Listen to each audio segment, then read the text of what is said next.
গত রবিবার ভারত পাকিস্তান ম্যাচে তো বেশ বিতর্ক সৃষ্টি হয়েছে পাকিস্তানের সাথে হাত না মেলানোর কারণে। পাকিস্তান দল তো খুব ক্ষুব্ধ হয়ে রয়েছে, আর পাকিস্তান সেই ম্যাচ রেফারি অ্যান্ডি পাইগ্রোভক্টের বিরুদ্ধে নালিশও করে দিয়েছে।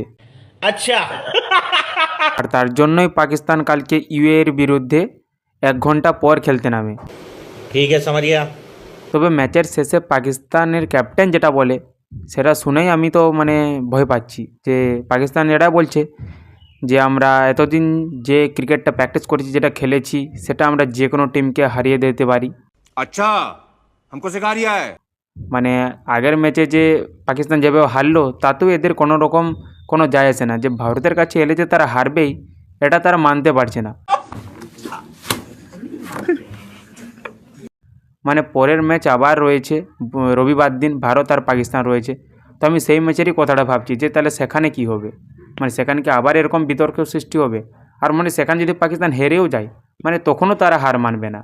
मारो मारो मुझे मारो मारो नहीं, ये मजाक हो रहा है। एक सेकंड यार, मजाक हो रहा है।